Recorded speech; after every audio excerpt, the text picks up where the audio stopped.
Bonjour et bienvenue dans Faut pas croire. L'année 2015 aura été marquée par la violence, une violence mondialisée, diffuse et aveugle qui sème la terreur et incite à la méfiance.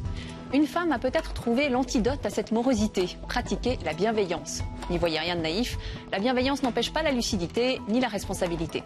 La théologienne Lita Basset, notre invitée, nous la retrouvons juste après ce rapide portrait. C'est hallucinant le temps qu'il nous faut pour ouvrir les yeux sur certaines réalités. Après, philosophe, pasteur, théologienne, professeure d'université, accompagnante spirituelle, Lita Basset possède une vision de Dieu très personnelle. Ses livres touchent un vaste public hors des églises et des universités. Fille d'un père missionnaire protestant et d'une mère poétesse, Lita Basset est née en 1950 à Tahiti. Son enfance est bouleversée par un traumatisme dont elle garde le secret. Dans le port de Djibouti, lors d'un voyage avec son mari pasteur, elle éprouve une révélation du Christ qui se manifeste par une certitude, le sentiment d'être aimée inconditionnellement. Pas un amour cosmique, universel, mais un amour qui me touche personnellement, dira-t-elle, comme l'amour et la promesse faite à Abraham de gagner une terre de miel et une descendance aussi nombreuse que les étoiles. À l'aube de la trentaine, les malheurs de l'enfance la rattrapent. Elle entame une longue psychanalyse et à 35 ans, elle devient pasteur. En 2007, elle publie « Ce lien qui ne meurt jamais » et revient sur le suicide de son fils Samuel, décédé à l'âge de 24 ans.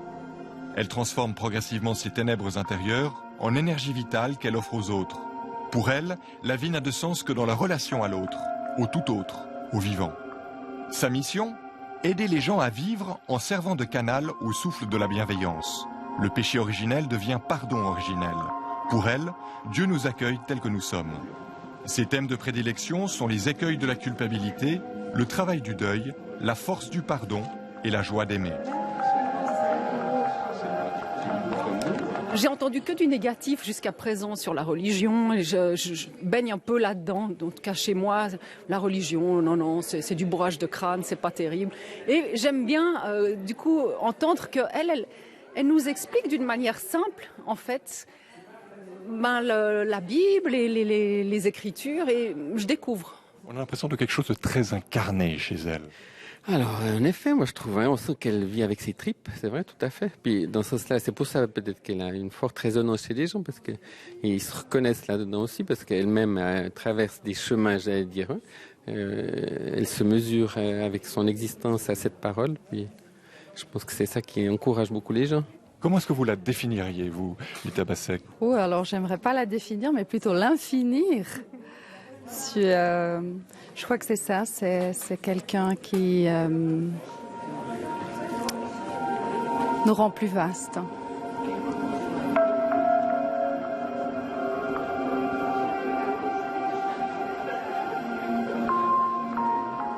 Bonjour Lita Basset. bonjour. Bienvenue sur le plateau de Faut pas croire. Alors, vous rendez les gens plus vastes. Comment vous faites ça ? J'ai l'impression que depuis toujours, l'expérience me montre que j'ai le sentiment d'être plus que moi-même ou de porter quelqu'un de plus grand que moi qui me tire en avant et qui me tire toujours du côté de la vie. Alors peut-être que c'est ça que je communique aux gens, je ne sais pas. Et je sens rejoint en tout cas. Alors, vous avez publié l'an dernier ce livre « Oser la bienveillance » chez Albin Michel. Alors, la bienveillance, c'est quoi pour vous ? Alors, il me semble que c'est une attitude surtout, c'est-à-dire une sorte de parti pris positif sur l'être humain. Chaque personne que je rencontre, j'essaye de ne pas la réduire à ce que je sais d'elle ou au mauvais comportement qu'elle a pu avoir ou qu'elle risque d'avoir encore, mais plutôt de me connecter en quelque sorte à ce qu'elle est profondément de son être éternel, on va dire, sa part divine, ce qui en elle est vraiment précieux par-dessus tout. Et il me semble que cette bienveillance-là, cette manière d'accueillir l'autre avec ce regard, crée beaucoup de sécurité. Ça crée un climat de sécurité et qui fait que la personne va pouvoir se détendre et se payer le luxe d'être elle-même, en quelque sorte. Et là, ce que je constate, c'est que souvent, les personnes, à ce moment-là, se sentant vraiment accueillies profondément, inconditionnellement, commencent à visiter un peu leur zone d'ombre et puis à peut-être mieux discerner leur part de responsabilité, comment elles peuvent devenir plus responsables dans leur vie, etc. Mais c'est vraiment pas une tactique, je le constate, c'est un fait d'expérience. Mais ça semble relever en fait du bon sens que vous dites. C'est vrai que si on porte un regard bienveillant sur l'autre, il se sentira mieux. En même temps, vous écrivez qu'il faut l'oser. Ça veut dire qu'il faut du courage, ça va pas de soi. Oui, c'est-à-dire c'est que l'oser parce que c'est un risque. Je pense que c'est quand même un risque parce que il ne s'agit pas de penser que tout le monde il est beau, tout le monde il est gentil, puis d'arriver comme ça et puis de ne pas se rendre compte. Vous avez dit dans votre introduction que en fait ça va avec vigilance. Bienveillance va avec vigilance. C'est-à-dire j'ai à garder vraiment mon sens critique, ma lucidité surtout. Et là, il y a une parole de Jésus qui me parle beaucoup quand il dit je vous envoie comme des brebis au milieu des loups. Il peut y avoir des comportements destructeurs, mais soyez intelligents ou habiles, prudents comme des serpents, c'est-à-dire gardez votre sens critique, quand bien même vous avez cet accueil profond de l'être de la personne. Vous ne le réduisez pas à ce qu'il fait ou ce qu'il a fait ou ce qu'il va faire. Et puis Jésus a ajouté, et soyez simples ou entiers comme des colombes. C'est-à-dire ne vous laissez pas manipuler, ne vous laissez pas diviser au-dedans de vous-même, restez entier. Ça me paraît aussi très fort quand on veut exercer la bienveillance. Alors pour exercer cette bienveillance, c'est prendre un risque, c'est peut-être prendre le risque de baisser la garde quelque part. Oui, de s'aveugler en quelque sorte, de ne pas regarder finalement les autres, le monde, les circonstances de vie comme elles sont. Parce que pour moi, bienveillance va vraiment avec réalisme. Hein. Il ne s'agit pas de planer sur un petit nuage rose, hein. Ça va avec réalisme. Oui. Alors la bienveillance ne va pas de soi dans ce monde parce que vous faites le constat dans votre livre que ce monde, il y règne une certaine méfiance les uns vis-à-vis des autres. Et à vous lire, tout est un peu de la faute de la doctrine du péché originel. Alors comment est-ce que ce vieux dogme imprègne encore aujourd'hui notre société? Alors c'est un dogme qui a été adopté en 418, donc il faut toujours bien souligner que pendant 4 siècles on n'en a pas eu besoin. Les 4 premiers siècles du christianisme, on n'avait pas du tout besoin de cette doctrine-là, et à partir de 418, on a adopté cette idée que, à cause de la faute de Adam et Ève, faute dont on ne sait pas trop ce que c'est, et puis on pensait que c'était des personnages historiques, et cette faute, ce crime, cette abomination, enfin les termes sont très très forts dans les textes, c'est en fait a corrompu en quelque sorte toute l'humanité, de génération en génération par hérédité. Alors ça devient l'idée qu'on vient au monde mauvais, corrompu, méchant, vicieux, vicié, etc. Vous dites que c'est très fort dans les textes à partir de 418, voilà, les textes bibliques. Tout à fait. Non, dans les textes de l'Église, de la tradition de l'Église. Alors là, vraiment, si on veut ne pas dormir de la nuit, franchement, il y a un nombre de textes épouvantable sur ce qu'est la vision de l'être humain et la vision de l'humanité. Donc ça a fait que, si vous voulez, on a bien inculqué pendant 15 siècles, et là je parle de l'Occident parce que l'Orient n'a jamais adopté ce dogme, la tradition orthodoxe ne l'a jamais adopté, mais en Occident, alors on nous a bourré le crâne pendant 15 siècles sur le fait qu'on était mauvais dès le sein de notre mère. Mais alors, vous pensez qu'en Orient, justement, on n'a pas la même vision de l'être humain? Non, dans l'Église orientale, on n'a pas cette vision-là. Dans l'Église orthodoxe, la tradition orthodoxe, on ne l'a pas. Par contre, nous, on a intégré très profondément qu'on était mauvais, égoïste, cruel, violent, avant même de naître, en quelque sorte. Et ça fait que... ça donne tous ces fléaux sociaux. Vous disiez, on n'en parle plus trop de cette doctrine, bien sûr, c'est comme si elle ne nous concernait plus. Par contre, les séquelles de cette doctrine nous concernent.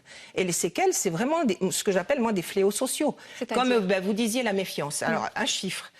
En France, en 2010, on a fait une enquête qui révélait que 21% seulement des Français trouvaient qu'on pouvait faire confiance aux autres. 21%, c'est quand même pas beaucoup. Alors ça veut dire des siècles de culpabilisation, traque des fautes, traque des péchés, délation.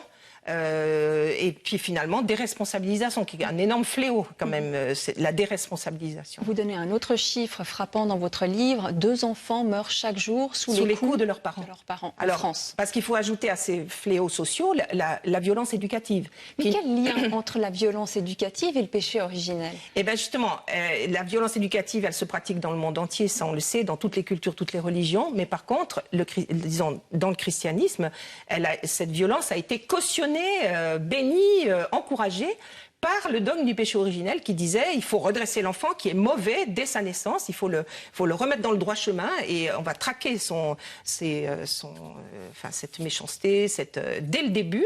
Et donc ça a encouragé en quelque sorte cette violence sur les enfants. Et on l'a pratiqué vraiment à fond pendant 15 siècles. Mais aujourd'hui, on a plutôt le discours inverse. On dit, ah, aujourd'hui, c'est l'enfant roi, il n'y a plus le respect des parents, etc. Vous n'êtes pas d'accord avec ça? Non, alors moi, je voudrais revenir, juste dire par contraste ce que vous venez de dire, c'est que, c'est un chiffre de l'année dernière, 2 enfants par jour meurent sous les coups de leurs parents en France, aujourd'hui.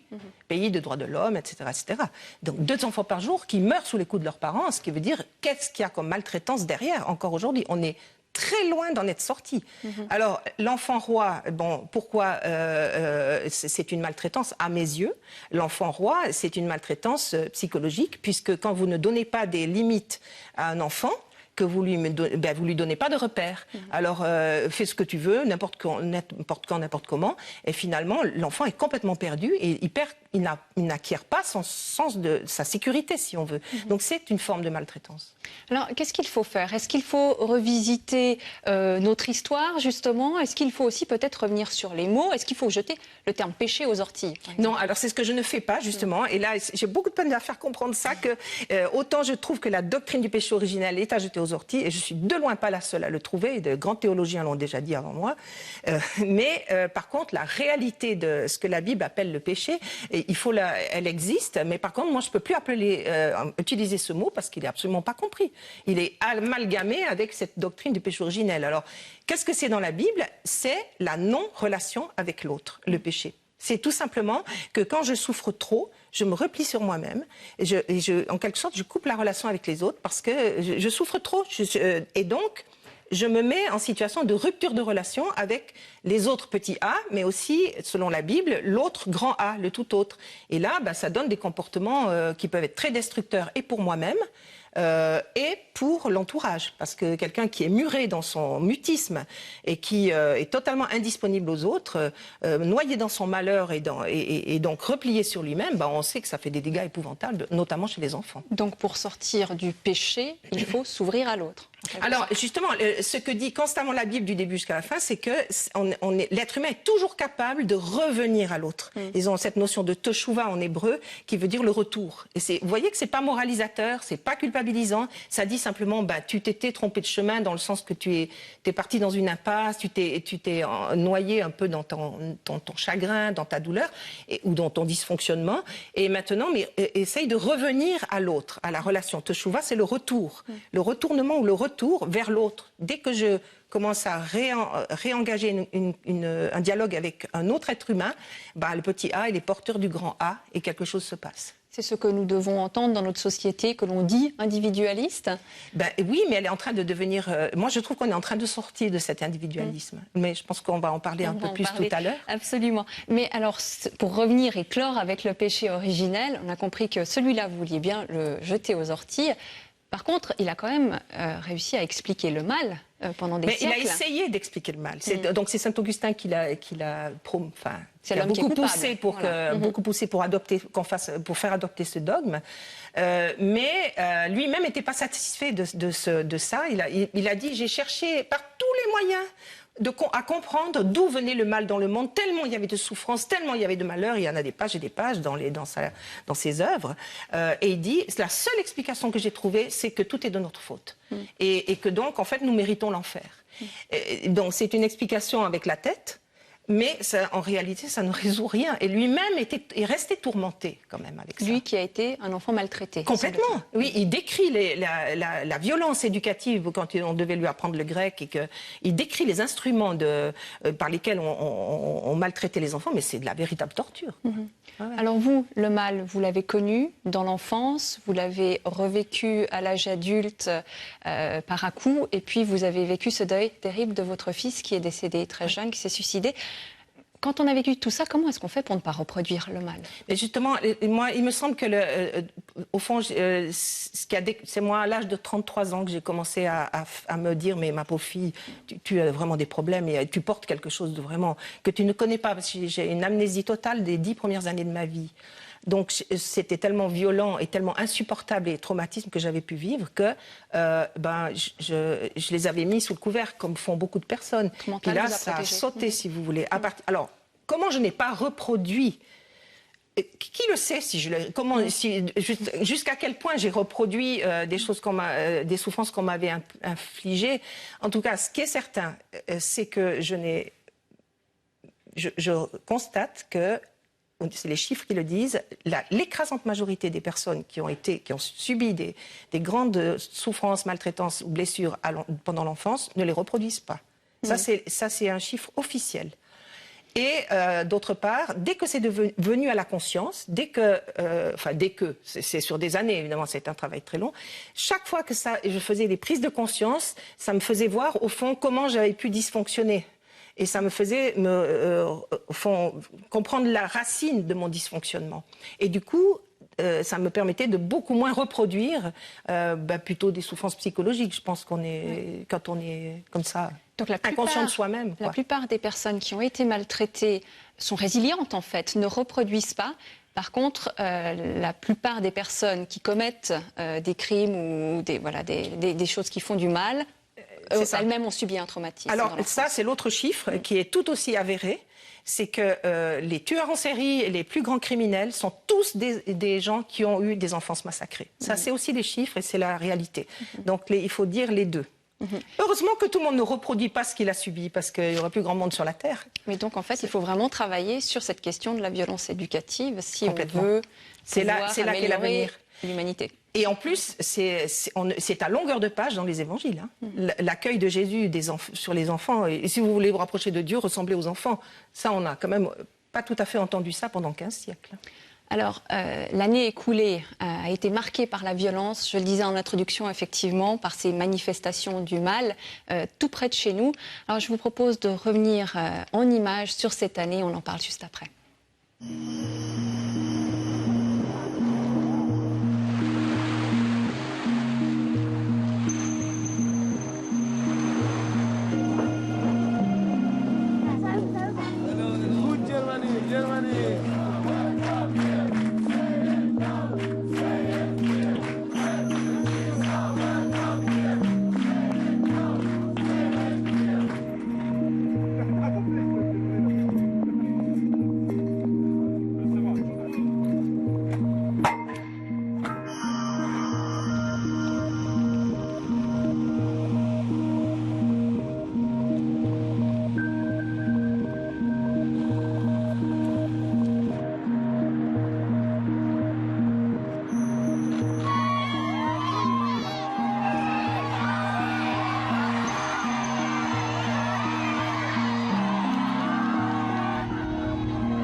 L'accord de Paris pour le climat est accepté.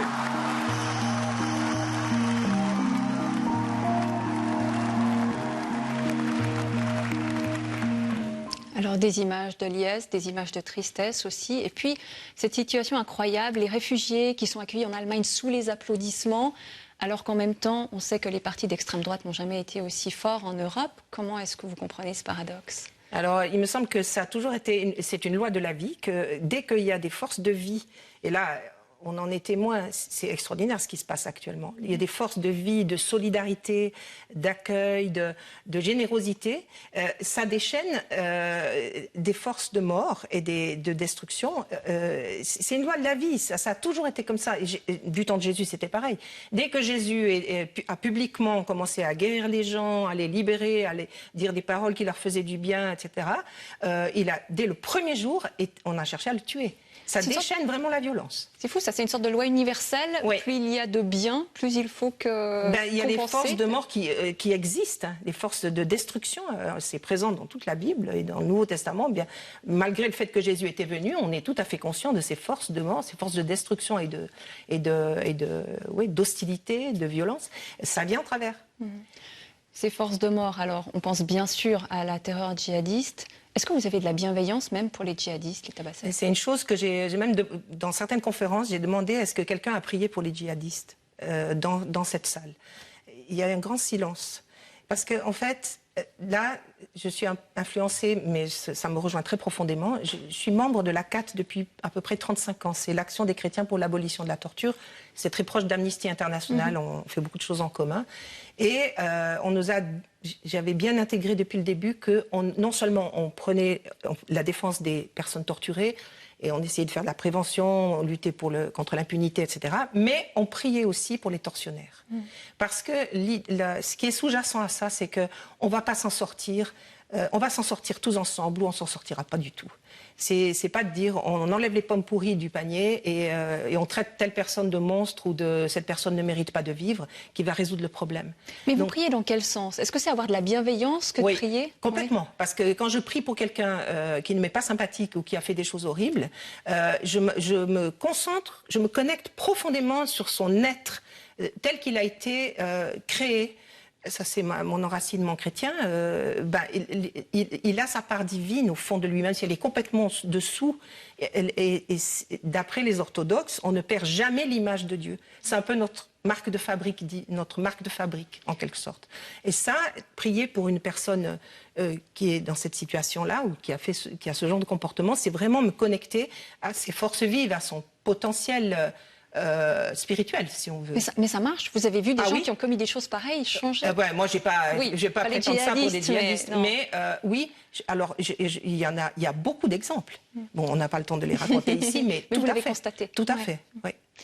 Alors, autre fait marquant, c'était l'accord de la COP21. Et là, ça m'a fait penser justement à la question de la bienveillance et de voir les choses positivement, parce que personne ne croyait qu'un accord allait sortir. Vous aviez envisagé ça comment? Vous y croyez? Moi, ça fait des années que je lutte dans cette direction et je suis de loin pas la seule. Je veux dire, en amont, c'est énormément de travail et de sensibilisation depuis très très longtemps.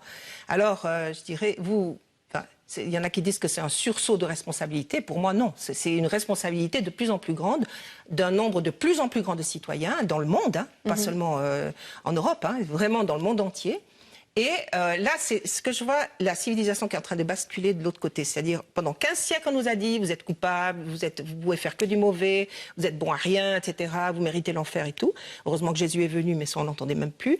On a dit ça pendant 15 siècles. Et maintenant, on est en train de passer de cette culpabilisation massive à une responsabilisation, parce que les gens aujourd'hui, si on regarde autour de nous, mais on en a des exemples tous les jours dans les journaux télévisés, sur les réseaux sociaux, ça en est plein, vraiment d'actes, d'engagement, d'initiatives, de solidarité, d'accueil, de respect des autres, d'empathie et des choses très concrètes. Et d'ailleurs, typiquement pour la COP21, il est vrai que le mouvement citoyen social n'avait jamais été aussi fort que pour cette conférence-là. Tout à fait.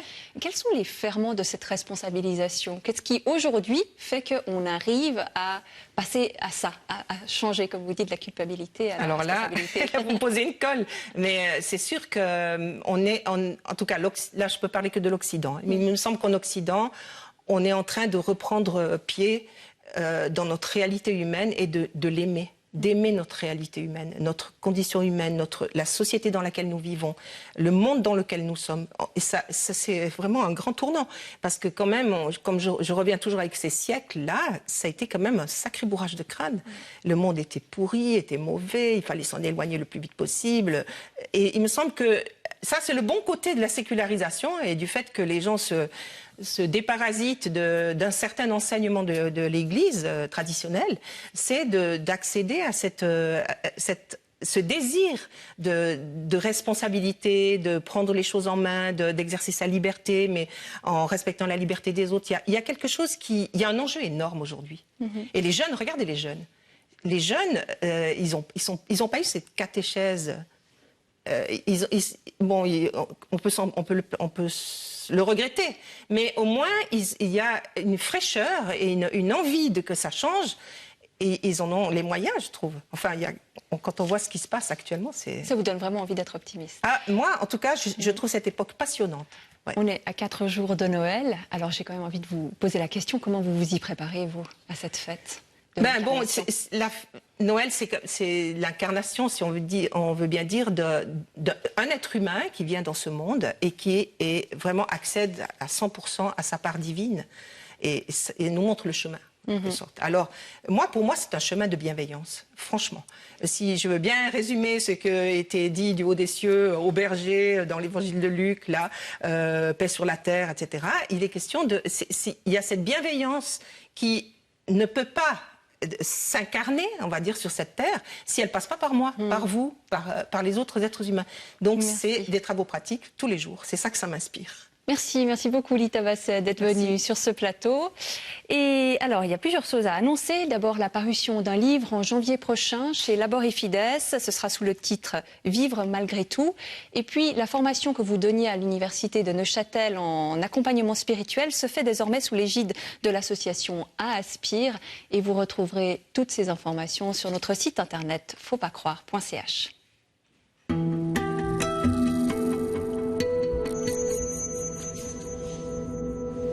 Le 31 décembre, ne manquez pas notre émission spéciale à 19h sur RTS1. Faut pas croire vous présentera ses vœux de Paris en compagnie de la romancière et essayiste Nancy Houston. Et attention au nouvel horaire, dès le 9 janvier, Faut pas croire sera diffusé le samedi à 13h20 et non plus le dimanche à midi.